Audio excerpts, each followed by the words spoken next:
Hi guys, Kellan and I spend all of our time trying to figure out how to navigate complicated cannabis challenges. Today, we're excited to bring to you a solution for your accounting needs.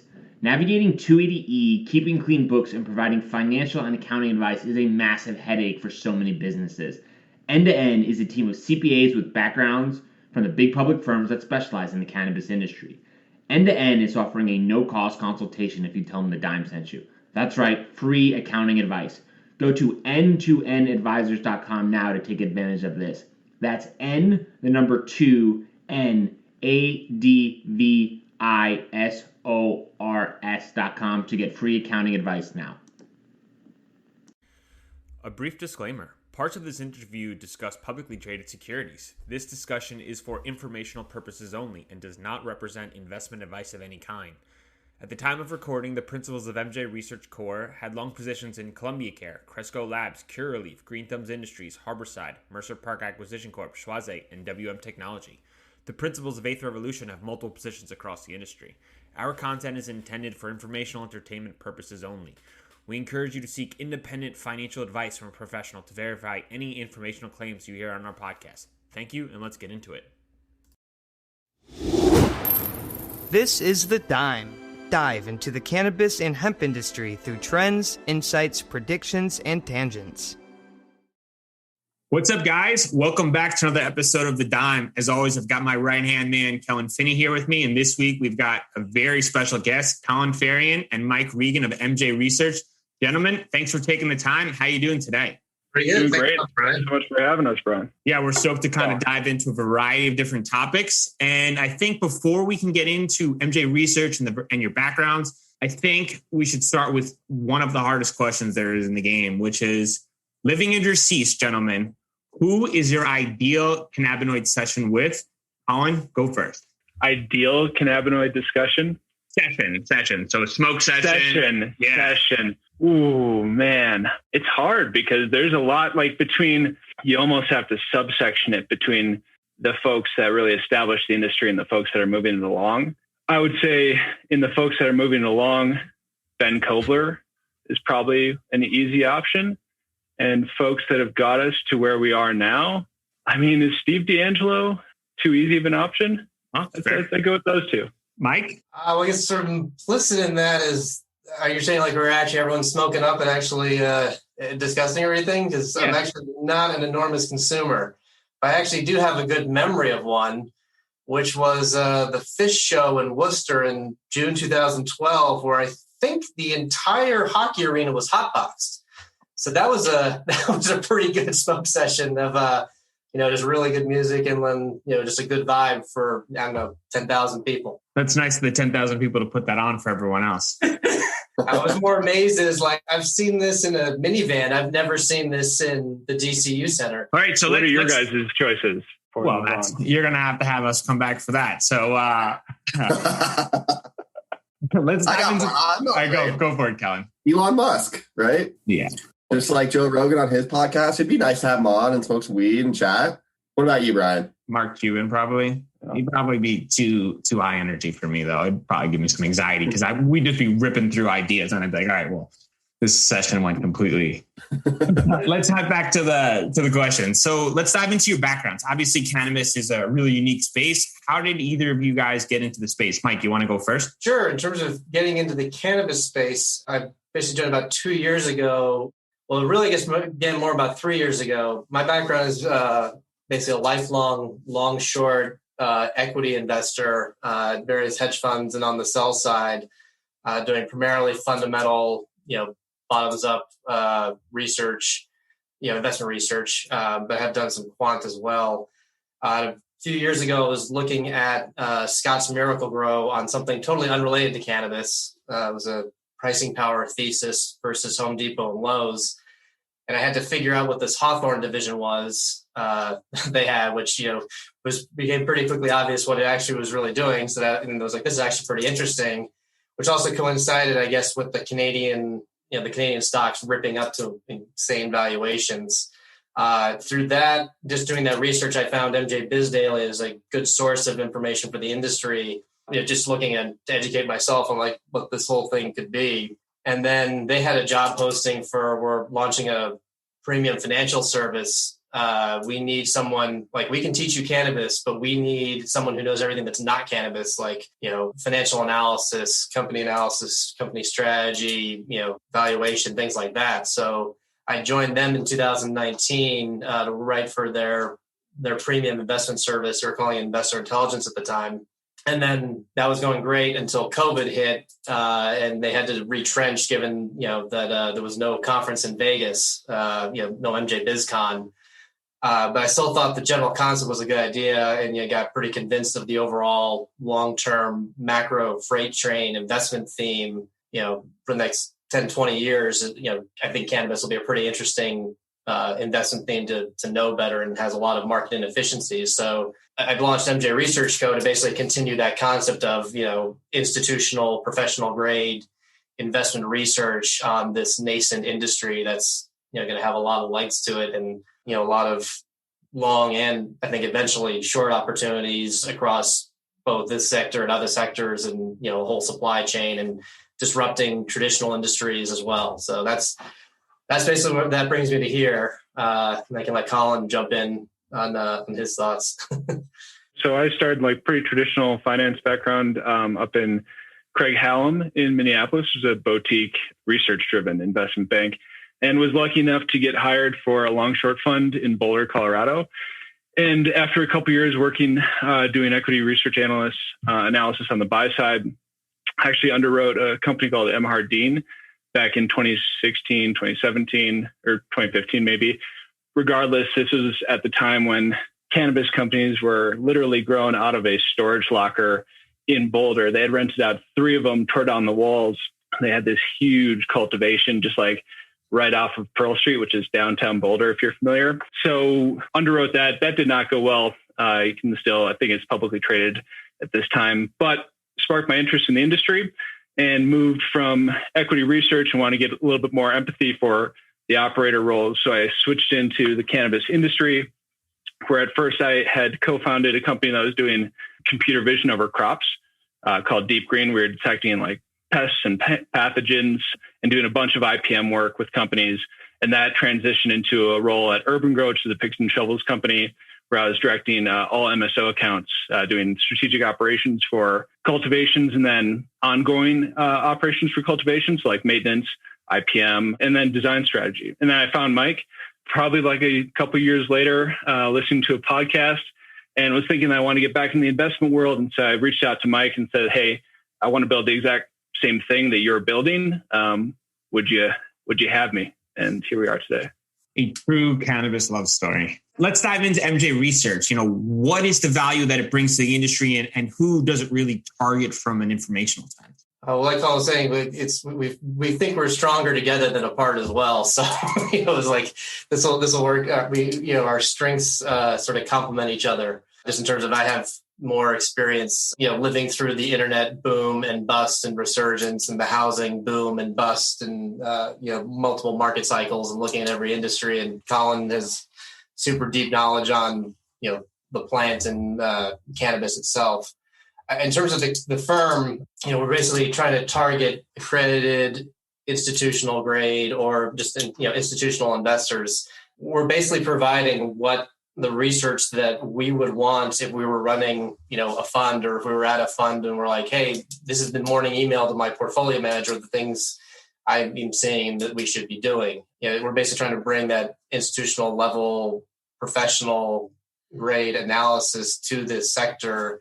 Because we see a need for it, and as it increasingly matures, I think that's also, there's going to be an increasing demand for that among a lot of investors that currently can't, because of the federal legality of their own, investment mandates, or the, where things trade, they can't invest directly in the space. But we think that's going to keep changing with increasing legalization. So, and on top of that, it's a very, very complex space, especially on the capital structures. We can go into that later. I've never seen capital structures this complex. The regulations are always changing. It's a bunch of micro markets. So that's basically what we're trying to do. So we're, providing, we're sort of mentally divided into tools, which are, the things that investors need if they want to, truly have accurate, actionable information, to sort of make their own decisions. These are the tools they'll need, in terms of like our dynamic comp table. We're working on some supply demand analyses, normalizing things across industries to help compare the companies. And then also, just actionable company specific research. Like, we think this company is interesting, you should buy it. We've done the research on it. Here's the consensus view. Here's our contrarian take on it. And, here's our valuation. We're balancing those out as we're building those up. Now, if there's anything else I missed, Colin, that you'd like to throw in. No, I think that's great, Mike.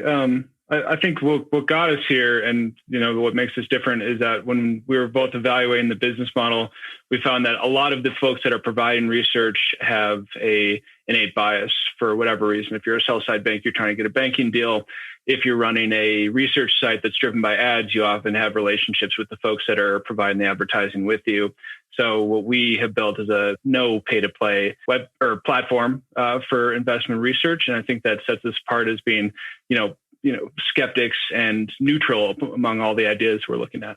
So before we dive into some of the trends, do each of you have a favorite operator from like a large scale and a small scale that you're kind of rooting for, or one that's kind of caught your eye that you have some information that you can share that just kind of gives some insight into some of the tremendous value that MJ Research brings to the table? Yeah, I'll start, but I'll do a contrarian one to kick us off, especially right now. Cresco Labs has been trading down pretty significantly. The capital structure is not great. The financial disclosures and accounting have been not great.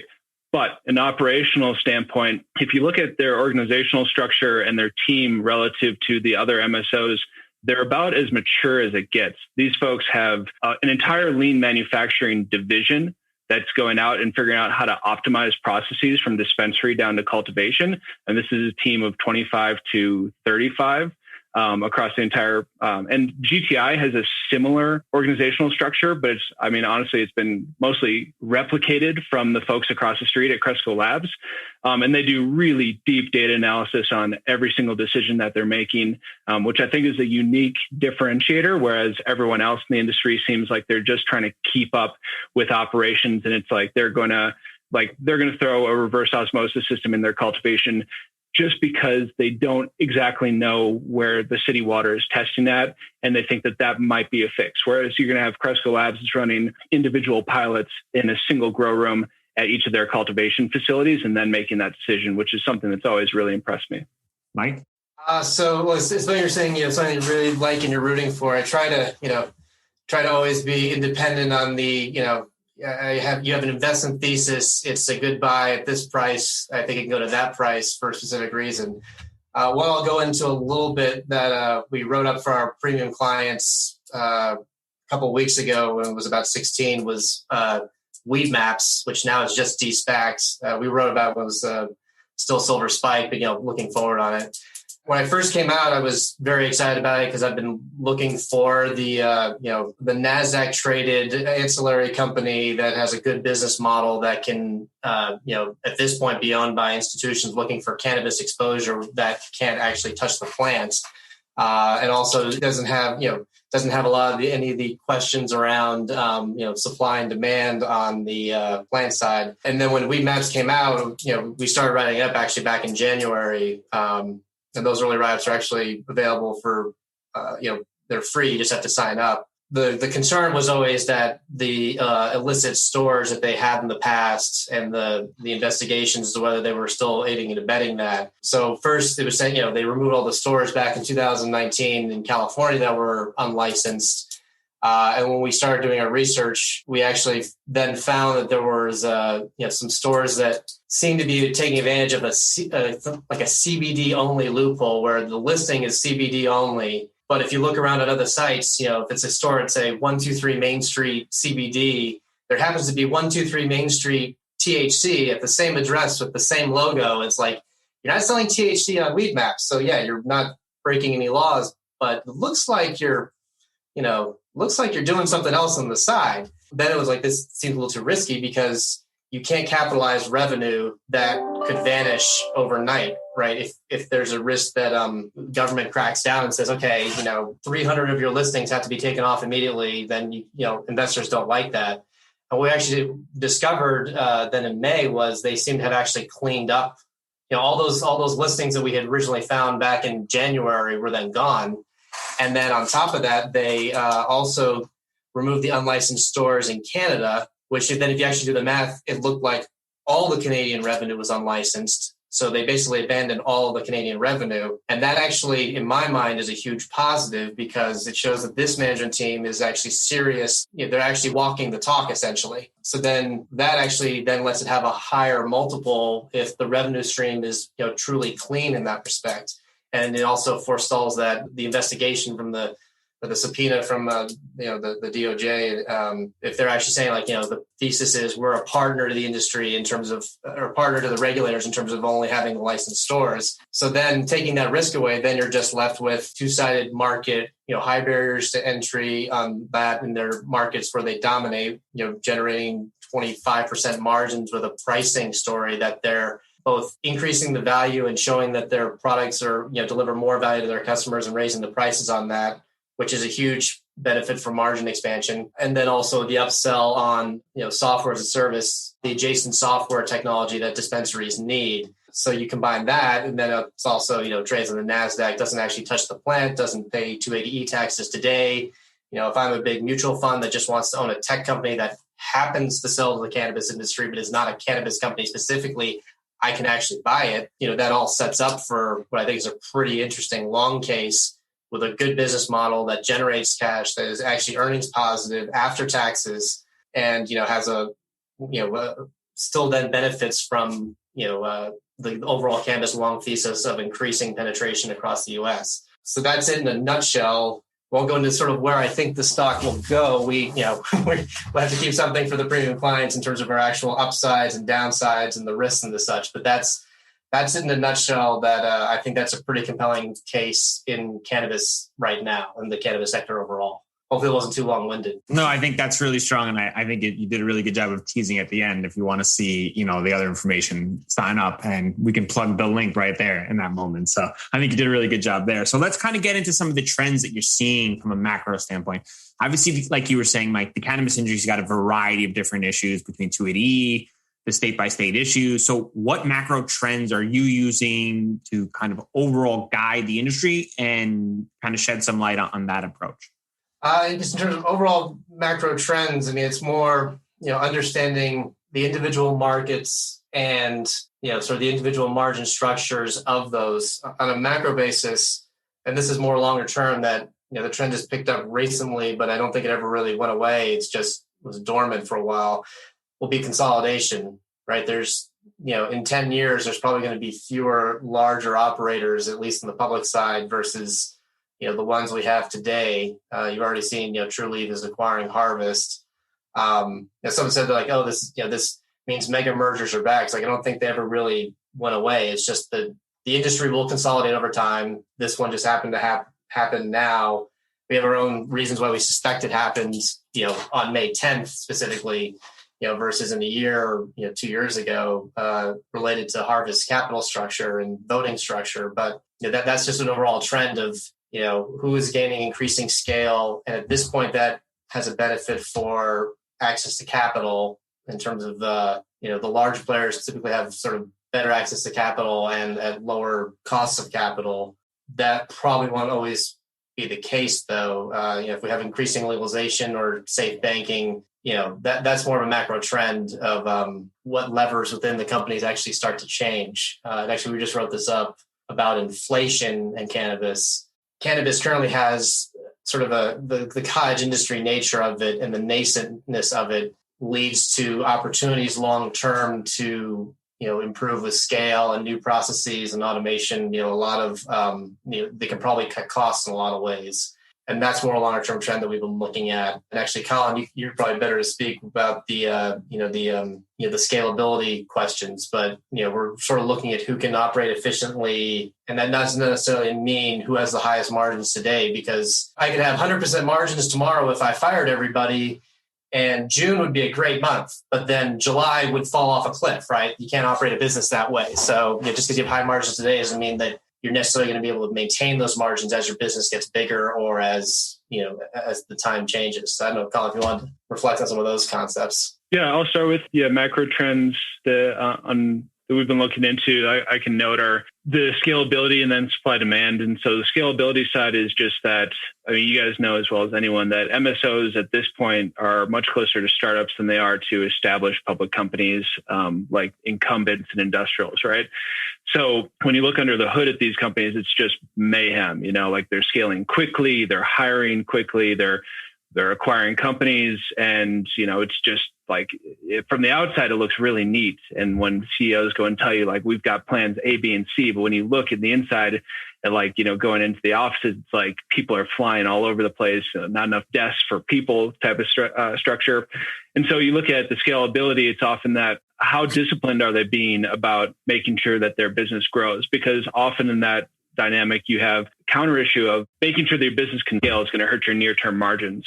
And that puts this, this like temporary bear thesis in front of investors where they're like, well, their margins are not nearly as good as X, Y, and Z. But in reality, they're prepping for the next 5 years, whereas companies X, Y, and Z are only prepping for today. And I think that's really important piece that you have to look at when evaluating these companies, because you want to hold them for 5 to 10 years. There's plenty of upside as the industry continues to grow. And so that's one of the macro trends we're looking at. It's everything from like, do they connect their ERP to their POS and their retailers, right? Like, is the POS and the retailer connected to a live menu that's got real integrations, or are they basically selling inventory on their live menu that they don't have, that their dispensary that ticks off customers when they go to the store because the product isn't actually there, right? This stuff happens all the time. Then the other item is supply demand, where, the companies that have the best gross margins right now are usually in states that have limited license and high flower prices. And so we've been digging into looking at the potential supply in any given market relative to the demand today and then the demand 5 years from now. So just assuming that the entire per capita population of an individual market, say like Colorado, scales to maturity, and wherever that maturity is, Colorado continues to grow. So it's kind of interesting to see that move on. But if you look at a state like California, where we're doing a deep dive on right now, the potential capacity of California, they could plant more cannabis than the entire state would need multiple times over. Now, it doesn't necessarily equate into low prices because not everyone's putting plants in the ground and not everyone's actually using their licenses. But if they wanted to, and as more legislation comes on to allow more outdoor grows and greenhouses in these, perfect agricultural markets or submarkets like counties, Santa Barbara, Ventura, Monterey, Sonoma, that will change the entire direction of the pricing, and eventually they'll be supplying to the entire country. But for now, it puts risk on the near-term pricing trend. Hi, y'all. I'm Joe, host of Casually Baked, the podcast. If you're looking for a one-of-a-kind cannabis-infused getaway, I invite you to join me in the beautiful wine and weed country of Sonoma County, California. As a cannabis lifestyle guide, I've cultivated a one-of-a-kind farm stay experience where you can enjoy the casually baked lifestyle and the magic of sun-grown cannabis farms and vineyards. Now, if you're into wine, weed, or both, get ready to have a high time customized just for you. Learn more at casuallybaked.com/travel. That's casuallybaked.com/travel. I think that's perfectly said. And I want to dive into Kellan, because I know we've been to some operators that are one of the largest in the space and been overwhelmingly surprised by the way they handle their business. And we kind of were blown away to think that like these guys are doing tremendous numbers. And we got in there and it's like you were saying, Colin, it's chaotic. And we kind of looked at each other like, wow. And it's one of those where we just kind of got like an inside look and just couldn't believe how that was going. So Kellan, you want to shed some light on that experience and kind of piggyback off what Colin was saying? Yeah, that's funny that you brought that up because that's exactly where my head was at. And I was also debating. I was like, probably shouldn't say the name of the company or, or anything like that. But it's completely accurate, right? Like we went into their facility and checked it out. And I was just like, what are you guys doing? I was like, this is a total dumpster fire. This is one thing. You guys are not doing that. I was like, all of this other stuff you guys already bought, no one unboxed it. It's just sitting here in a corner and you're outsourcing that. I was like, what are you guys doing? And so it's absolutely insane. And just like you said, people are running around. They're like, we don't have enough boxes for the cartridges, like the wrong cartridges. Like this order was supposed to go out yesterday. And they're just all like, what do we do? And it's just insane. And they need high quality people, and the training and all these things are just so underappreciated. And like in an established industry where they have this system for onboarding people and getting them trained and having them all check all these boxes and having them competent, like all those systems aren't in place yet. And they're all so fluid within these companies because they're all still trying to figure it out, because it's not like there's a rubric for how you run a company that has operations in every different state that's a micro market. You know what I mean? So they're having to figure this all out on the fly, which is clearly has been a challenge. You know what I mean? Funny, because like if you didn't know them, you would have trouble imagining that they were multi-billion-dollar industry leaders. We kind of assumed that they'd be so much more put together and that none of these issues would arise. And then we kind of like took a step back and we thought about it. It's like they're scaling so fast that they're not even able to consider it, right? They bought us equipment because someone made that decision. And then, as Kellan said, he's like, they've got $1 million paperweight in the corner just collecting dust, and they need that piece of equipment that they're outsourcing because likely the person that made that decision got hired and moved on to the next role. And then the person that came in was like, I didn't buy that. I don't know where that goes. And I mean, this is the part of the industry that kind of excites me the most, because unless you've been there, you don't realize that like that's all easy money that they're going to, once they get like in a rhythm and start optimizing. Yeah, I think that points to, I guess, two other trends that we see. And the first is, cannabis industry is not just, people growing the plants and selling in dispensaries. It's the entire supply chain that will need to grow up along with this. Like part of the reason it might be so chaotic is that there isn't the go-to, a normal company just calls up, the go-to outsourcer, like, hey, we need this to be done. Just do it. Okay, fine. They do it. There's a whole supply chain that hasn't been built yet that needs to be built. So it'll be all these other companies that, we don't actually touch the plant. We don't actually, we service the cannabis industry and help them, better organize it. And then also just sort of how the margin structure changes. And this is more for investors that we try to think a lot about, is the margins you see today will probably change versus in the future in terms of, first, it's how much you have to scale up that infrastructure as you grow. Second is also what happens especially with 280E, I wonder if that is, at least for the US operator, sort of propping up some of the margins, because implicitly any margin has to sort of cover the taxes, right? So if all of a sudden you take 280E away, then it's not like all that money just flows to investors and investors just get all that. The management teams are going to look at it and think, okay, well, now we're not writing that, check to the government. What can we do with that instead?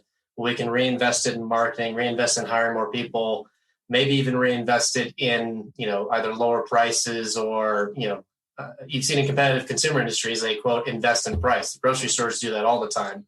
And that basically is just a price cut. So, that if you take out that enormous cost to them right now, and then no one has it, what I've seen in other industries, like this happened in 2017 with the Tax Cut and Jobs Act, when, the government just universally lowered the corporate tax rate for everybody from like 35 to 21%. Businesses that had strong, that weren't very competitive bought back stock, but companies that were in competitive consumer businesses and industrial businesses, a lot of them just spent more money on the things they were already doing, like they accelerated strategic growth plans, or they were forced to give people raises. Because we're reinvesting back in our employees, we're reinvesting in price, we're reinvesting in, product quality. And, it's not like that money was just kept by investors. But since EBITDA, which is what the industry is usually valued at, is a pre-tax measure, you have this scenario where EBITDA margins go down, net income margins or the after-tax margins actually go up. And it's a question of our investors looking closely enough at that dynamic. Because if you just see declining EBITDA margins, you'll freak out. You're like, oh, this is terrible. Your margins are going down. I don't want this. It's like, well, they're going down, but you're making more money. So that's actually a good thing. And our cost of capital is lower because, a tax cut's the cheapest form of capital possible, right? I don't have to, the government's just not taking as much money. Great. I don't have to go, pay interest to debt holders or dilute the equity holders with more shares, right? So it's actually all good, but not in the simplistic, 21% of gross profit goes into my pocket, says the investor. That won't happen. Yeah, nothing in cannabis is simple like that. So I want to ask a different question. Vertical integration, does that help the operators, you think? Because we were talking about all the challenges with scaling. So vertical integration as a whole, Are we in favor of it? And from an investment side, do you think it's beneficial? Do the investors understand the challenges and the complications of being vertically integrated and having to have all these efforts and all these resources, and then the inability to kind of perfect a certain area of the supply chain? Colin, do you want to go first? I might tease and then hand off to Mike. So I think that there's a bit of nuance that vertical integration is good for from an investment standpoint, and for operators right now. In the future, it won't be. So at this point, you've got relatively wide margins across the supply chain. You move from cultivation to processing, cultivation, manufacturing to processing to dispensaries, even delivery. But eventually that gets more competitive. So in these limited license, let's back up. In these limited license states, you have vertical integration. You can sell from your cultivation to your retail, or even doing your cultivation to wholesale and make plenty of money. Now, you see margin compression when you look at a competitive market like California or Oklahoma, even Colorado, with the exception of this year where margins have gotten better, back to a better place. But take California, for example, when the prices go down, you see margins getting squeezed across the supply chain. It generally starts further downstream and then works its way back up, and you have a shakeout of operators, which is not obviously great for investors. But if you're in Pennsylvania, you basically make money hand over fist. Florida's a better example because you're vertically integrated and because everyone else is locked out. Now, I think in the future, as it gets more competitive, more players come into the space and more people are specialized, like there's a very low probability that someone that has operations in 12 different states and has vertical integrations is going to be able to compete with a herbal in California, right? It's a super well-run business run by people that have former experience in food distribution. The idea that like someone will be able to compete for a core competency when that's all they do every single day, it seems far-fetched. So that's my general take. Good for now, bad for later. Mike? The general concept is exactly, it's thinking fourth dimensionally, if you will. It's when in the industry growth cycle is it attractive. Right now, the lack of a reliable supply chain across the whole sector is what we were talking about before. That there's going to be this whole ancillary supply chain that needs to get built as well. You kind of have to be vertically integrated because the one thing that's your bottleneck to your product, if you can't get it, you got to do it yourself. Writing up that Ford for Model Ts after World War I needed to be vertically integrated. They owned forests and iron mines and railroads and glassworks, because they were sick of supply chain disruptions and there just wasn't a reliable supply chain. But Ford doesn't do any of that today because there's an entire mature supply chain. We're nowhere near that yet. So today, having the benefit is having the greater guaranteed supply of product, control over your quality, and things like that. That is more important than, shaving an extra 5% off of a supply contract. But you fast forward and all of a sudden, if there's robust wholesale markets or companies that specialize in each part of the supply chain, that, when you have that specialization, they'll probably be able to do it better and more efficiently because they're, like Colin said, they're really good at that one thing. Then it makes more sense to, it's cheaper and better just to outsource this to the person who knows how to do it perfectly, but we're not there yet. And then, it's also a lot of laws force that, and you can kind of get away with it because it is still micro markets. But, if all of a sudden you took away those micro markets, you're going to see, I think, a lot more specialization over the longer term. That's a general answer, but that's I think where we're going over the long term. Kellan, you want to touch on that? As far as vertical integration goes, I think the one area I look at it is more of an optimistic perspective. I think that vertical integration is really good for all these companies to approach right now because all of these different management teams have strengths and they all have weaknesses. And I think in 10 years, they're going to figure out that, hey, our team is really, really good at this section of the supply chain. Right. And then they're going to cut the fat, and then that's going to help establish that robust ancillary wholesale market and that supply chain for outsourcing. Right. And you're going to see all these companies kind of just go and fit into what they're really good at. Right. And so if they're doing everything and they find out, hey, we have employees that are absolutely phenomenal at understanding purity of water and all these things, right, from a cultivation perspective, and then they double down on that, and then they start outsourcing the other things, I think that that's going to be really, really strong for the whole industry as a whole, right? And so I think that you're going to see more and more companies start to put resources into the areas that they're really skilled at, right? Whether that's retail, production, or extraction, or cultivation, or even some of the ancillary services like weed maps and other companies like that, right? And so I think it's really good for the industry. I think it's tough now though, because these companies are forced to do things on their own, and it's going to significantly affect the margins because they aren't as good at it as, say, another operator or a company down the line in 10 years, right? And it also makes it really, really messy. What are your thoughts on vertical integration, Bryan? I think everyone said it perfectly here. I just don't think people outside the industry realize actually how challenging that is. And Collin, you lightly touched on that. When you have 12 different states with 12 different regulations and you're trying to be vertically scaled, the challenge and the complexity of being good at everything is really, really, really hard.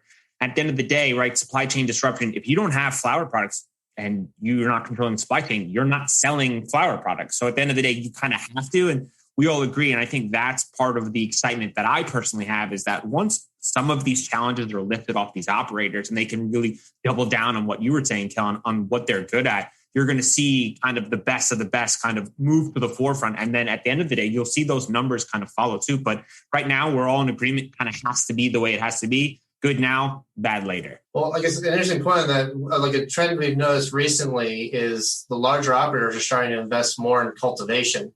You just saw Curaleaf just bought, where they're in the process of buying Los Sueños, which is the largest cannabis grower in Colorado. It's basically, a giant outdoor farm in Pueblo. And that was interesting to me. If you look back a year ago, Curaleaf bought Blue Kudu, which was a little edibles kitchen and processor. It wasn't to buy the Blue Kudu brand. I'm guessing it was just buying the assets and the distribution that they had in 200 stores at the time.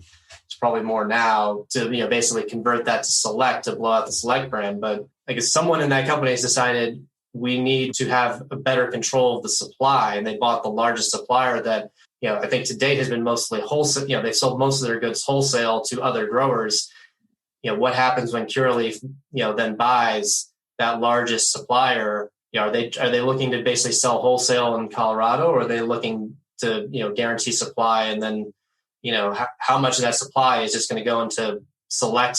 You basically go into the Blue Kudu kitchen and then just pump out Select products for the Colorado market. I'm not sure, but it's interesting in that we're seeing this trend of additional people investing in additional larger scale cultivation. Also have Columbia Care buying that giant greenhouse in Long Island, and Glass House is coming public via the SPAC. That's they're going to have a giant, they're basically converted giant greenhouse in California, to then blow out that more in a retail wholesale joint thing. And that goes back to the whole, over time you're probably going to see greater scale, and the question is the larger operators that have probably better access to capital right now consolidating a bunch of smaller growers.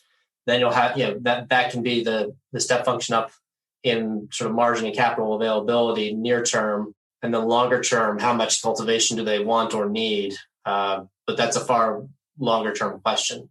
There's plenty of cultivation to consolidate in the near term. What's the saying go? Like, better to have and not need than need and not have. And kind of when you relate it back to the pandemic, when you would go to the food store and there'd be nothing left but like a couple like leftover pieces of bread, and people are like, well, I guess this will do. Sometimes it feels like when people go to a dispensary and they're out of products and there's like a couple random pieces left, people are like, well, that's perfect. Like I came here, I waited in line for 2 hours. And this is all that's left. Perfect. I'll take that. And right now, we don't really know what the demand of cannabis is. We just know it's more and more. So let's go into another trend. We talked about the trends that you're seeing. Let's talk about trends you're not seeing that you'd like to see. What type of trends are out there that you think we'll see soon? Collin? I guess it's an easy segue. Like, trends that we'd like to see soon would be more operators focusing on their core competencies. So as Kellan mentioned, that's a great point, that a lot of these folks, you're starting to see who wants to be good at what. And sometimes we're even seeing who's good at what, but it's not always the same. And so when you look at, maybe let's use the Curaleaf example, right? Does anybody really want to own a outdoor farm in Southern Colorado? No, probably not. But if you can sell your products at a price competitive rate to go and get market share and get more distribution doors, because you want to build a brand, then it's super, super valuable. And that's exactly why Curaleaf is going out there. So yeah, at this point in time, it's kind of like a necessary evil to go out and find these certain types of assets, because at the end of the day, like there's a ton of variables. You guys know as well as anyone, given the exposure to Colorado, that like we've got really tough weather to forecast, and it's like the growing season is long, but like the idea that, the chance of you having a snowstorm in September is not low. And you're literally out there hand picking flower at that point, like the day before the snowstorm comes, because you've only had a day of warning. Coming back to the point though, seeing folks that go into focusing on their key competencies, which you've seen, I think you use like Cresco with wholesale. They've shown that they really want to focus on pushing wholesale and getting distribution doors. And that's fine. And that's great. There's a place in the market for that. I think you've historically seen like Jushi focus on retail. That's starting to turn a little bit because they want to build margins. And so they started to get more cultivations. But I'd like to see more focus on core competency going forward. And I realize that it's not, especially rational at this point, because you have to own across the supply chain, but it'll be interesting to see how that pans out in the future. Mike? I can basically think of two of them. The first one, and we're starting to see this, but I mentioned before, is just the complexity of the capital structures with so many warrants and options and converts, that I think the overall industry will benefit when those capital structures are simpler and the share counts are simpler from just higher multiples. As at this point, I guess most of the investors either don't know or they're close enough to it that they've already done all the math. But as this industry courts more and more institutional investors, it's a question of whether they'll be able to sort of wade through these very complex, and it's more of the dynamism of the share count, right? The share count changes as the stock price changes, right? That's basically what the warrants do. So, if you're doing a valuation on a company and, you think there's 100 million shares, well, yeah, there's 100 million shares at $10, but when the stock doubles to $20, all of a sudden, there's 15 million shares, and all of a sudden it's not $20 anymore. It's, it's $15 or something like that, right?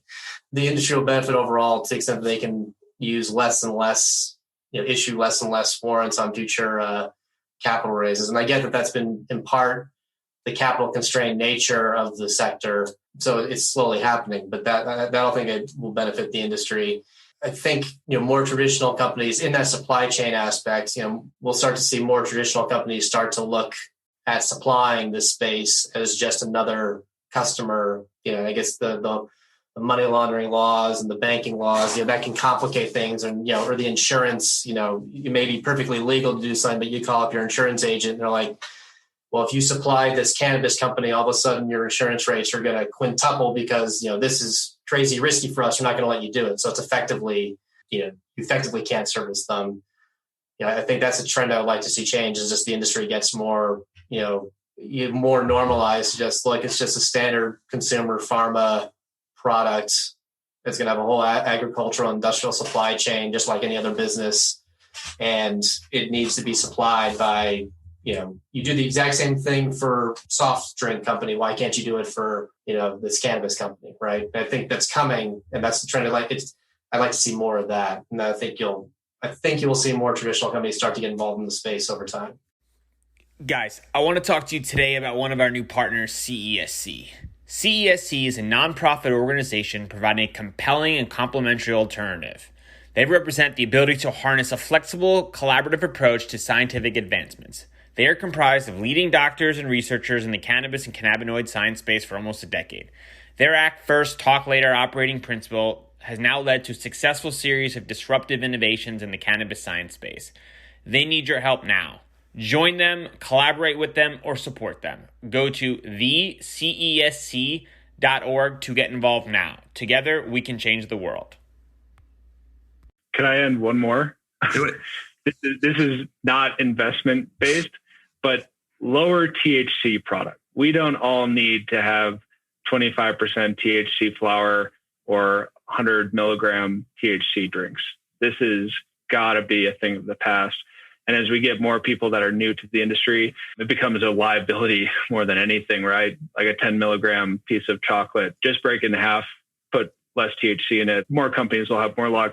Can's shown that can happen. I realize there's barriers to the idea, but it's got to be something that happens in the near future for the CPG companies.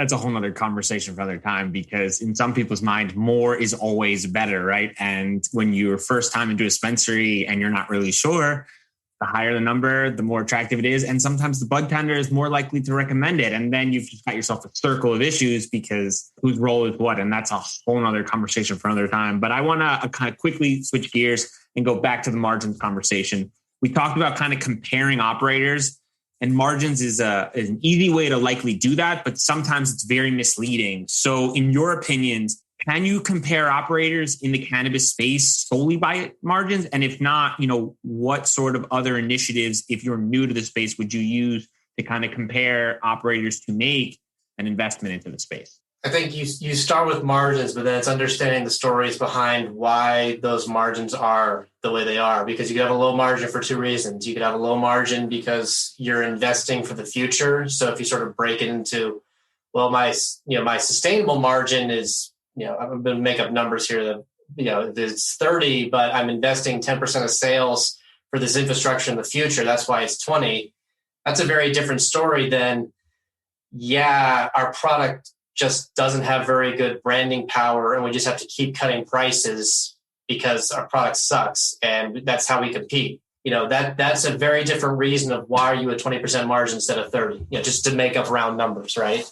That would require us going in and understanding, what is the margin structure? Why is it that way? And then Colin and I have talked about this also, just properly adjusting for them, because this may also be a trend for the overall industry. They would all benefit if they, try to show try to report their financials in, sort of as clean a way as possible. More information is always good to let investors make more adjustments as they see fit. But sometimes, the headline, adjusted EBITDA might include things that investors would be like, well, is that really one time? Should we really be excluding that? Are you just, that's sort of a trick. And it's not just cannabis. A lot of companies will do that. They'll throw recurring things into the one-time line. It's like, wow, your one-time expenses are always something big. The individual thing may be one time, but you always have a big one-time expense. I'm just going to keep that recurring, right? So it comes down to understanding why they are the way they are. And then I think longer term, comparing it to what similar industries do that aren't even in your same space, right? If, most consumer companies are earning more like 20% margins, how sustainable is a 40% margin? Well, that's the question. And then saying, okay, well, it's different because of this, this, and this. Okay, well, this probably goes away. This may change. And this actually may be permanent. So maybe it's, 30. I mean, I'm just, just throw around round numbers, but that concept of what's the story behind them. I mean, you do also have to compare them both on the level, but also the sustainability. That's what I think is most important from an investment standpoint. Is it's great what they are, but what are they going to be? Collin? Yeah, I think that's a pretty inclusive answer. We would add that we do checks, behind the margins of the more qualitative items, who are employees turning over? Are they recruiting other employees from competing MSOs? How is talent acquired basically or lost? Where are they investing on their infrastructure side, whether it's capital equipment or they're investing in technology platforms to make, as we talked about before, the scalability, everything more efficient? And then generally, how do they make decisions, which is a tougher one to gauge because you kind of have to be speaking with the core operating team, because generally from the executive team, you get a pretty templated answer about stuff like that. But you can kind of parse a lot of the takeaways out of looking how historically they've made investments in the past, and then even how they shape those investments in the public view, because obviously there's always a deeper read than what's in the press release. Yeah, I think those are both really well said. And I think that's exactly the value that, your team brings to the space. So I would encourage anyone who's kind of interested in learning about the industry to kind of dive into MJ Research's platform and to kind of get involved, right? Because the only way to really know is to work with experts like yourself to kind of go there. So before we go into prediction time, we ask our guests a couple of different questions. We'll start with you, Collin.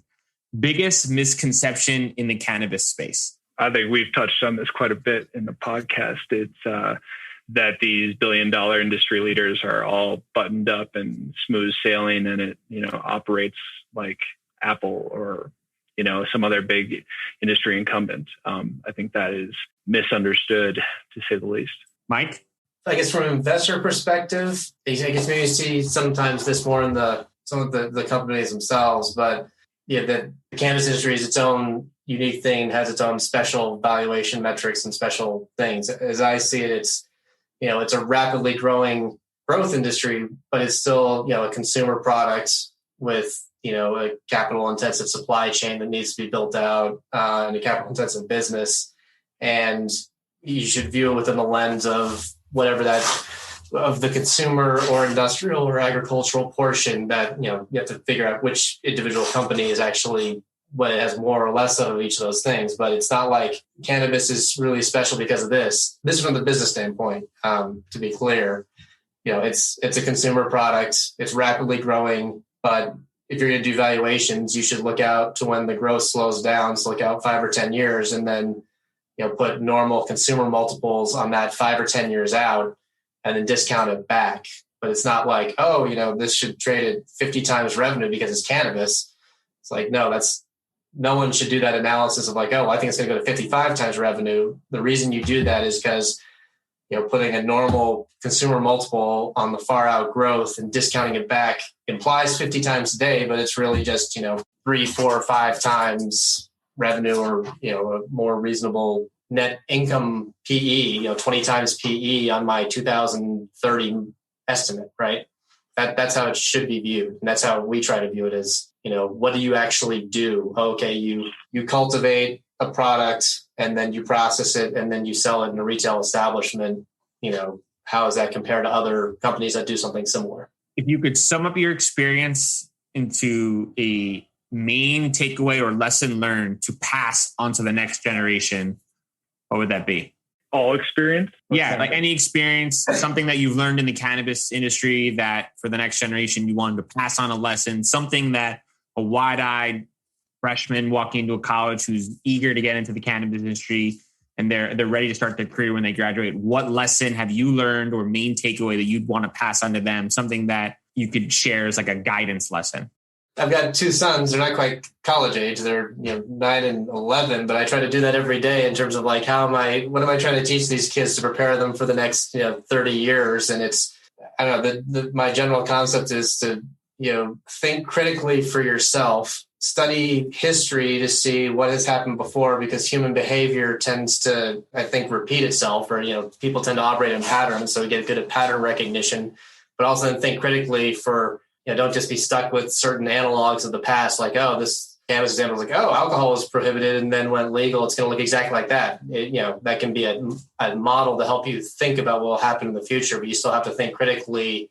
And I guess the other key lesson is just to always try to disprove yourself, right? It's the logical concept of like with the black swan example, the 1,000th white swan doesn't prove that all swans are white. It's that the one black swan disproves that all swans are white. So try to find the thing that, if this is my hypothesis, what would disprove it? And then look for that. But those are the general lessons I think apply in sort of any environment and help you react quickly to the macro hand that the world deals you. Well, I don't think I'm going to top the Nassim Taleb analogy life experience. I'll go higher level just because I don't want to compete. But I think it's, it tends to be like that stereotypical phrase of like, building your network is, I think network is net worth, right? But what I've learned, especially through like coming through equity research and then getting into the cannabis industry, is always that there's always someone that's smarter than you that's going to be able to provide you a ton of information that will shortcut your ability to get to where you want to go, whether it's in a career or a life decision or whatever it is. And if you are proactive on reaching out to those folks, more often than not, surprisingly, they're willing to share their advice, which has been, I think you realize that as you get older and older, but like being able to find those folks that are willing to just help, despite even like not necessarily having a full relationship with you. First off, it builds a relationship, but then second off, it gets you to where you need to be much faster than if you were to go out and try and do all of the digging on your own. So I found that valuable both in cannabis, but then also just in having like general mentors from my past roles at older companies. And it's been super helpful. Those are 2 of my favorite answers that I've heard so far since we've done that. Last time either of you have consumed any cannabinoids? Last weekend, I tried the cookies pancakes. I actually have it right here. it's sitting across my desk. But yeah, it's called Cookies Pancakes. I've never tried cookies before, so I just wanted to see what it's all about. It was relatively new to Colorado, I think like last year. And I know the farm that's been growing the strains. So it tastes sweet, maybe like pancakes, maybe might be a self-fulfilled taste, but otherwise good. Colin rating is a good.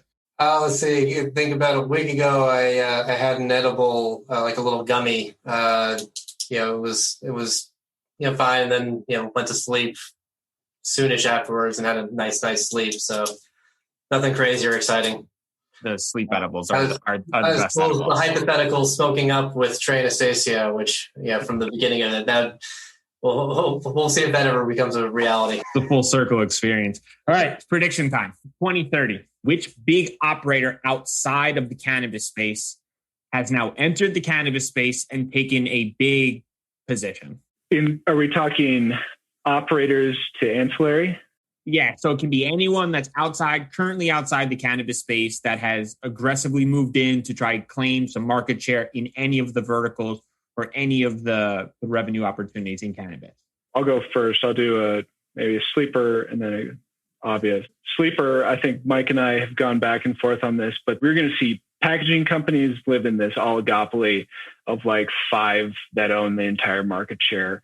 And the idea that someone's going to innovate something completely new and special when these guys have been doing it for decades or even longer seems like it'd be really, really tough. And so I fully expect that, the balls of the world will be going in and taking a run on all things packaging, especially given that right now you have just so much just like wasteless plastic, and it's really hard to build a packaging company in the first place because molds cost a ton of money and you can't really raise startup capital for it because it's a relatively low margin business.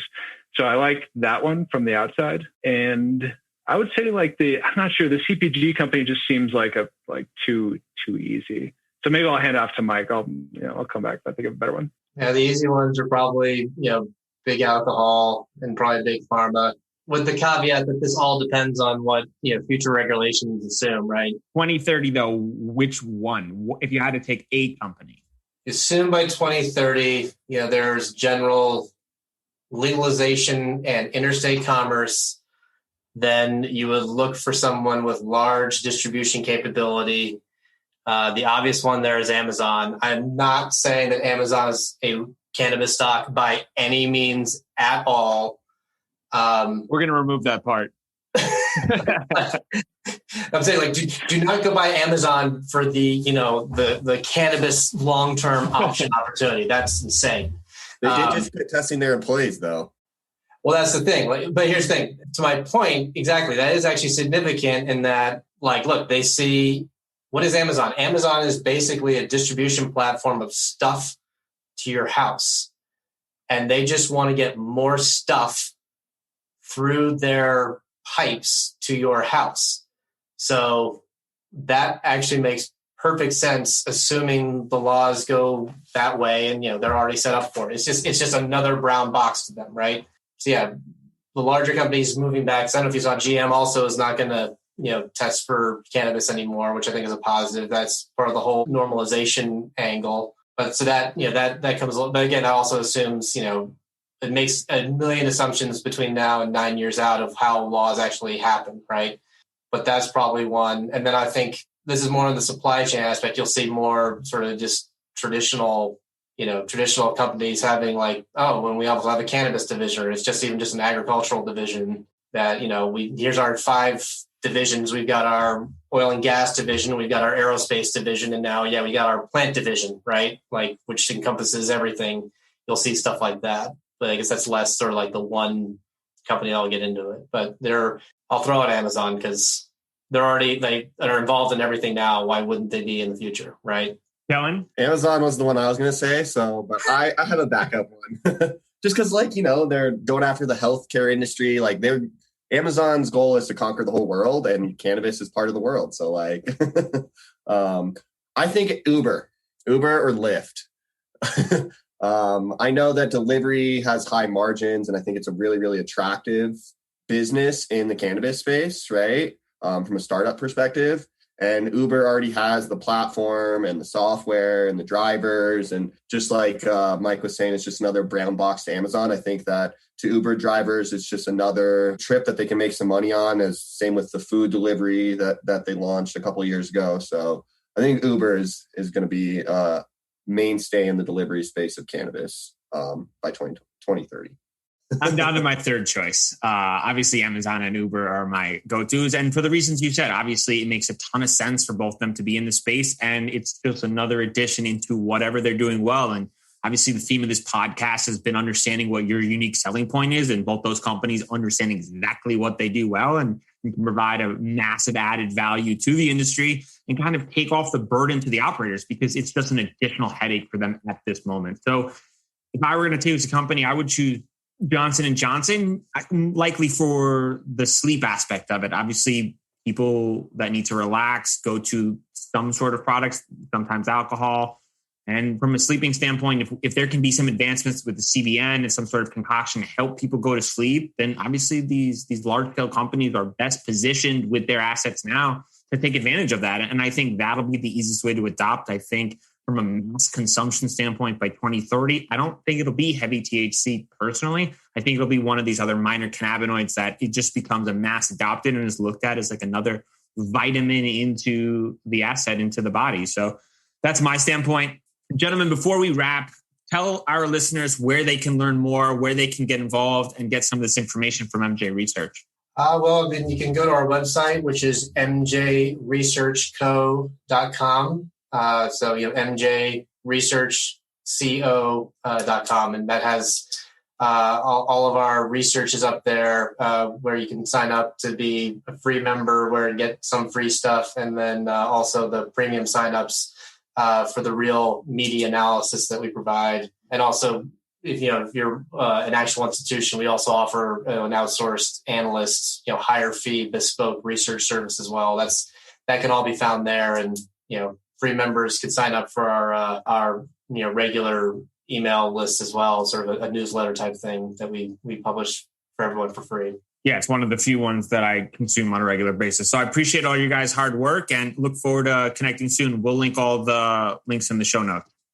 Thanks for your time. Thanks so much for having us, guys. Appreciate it. Take care.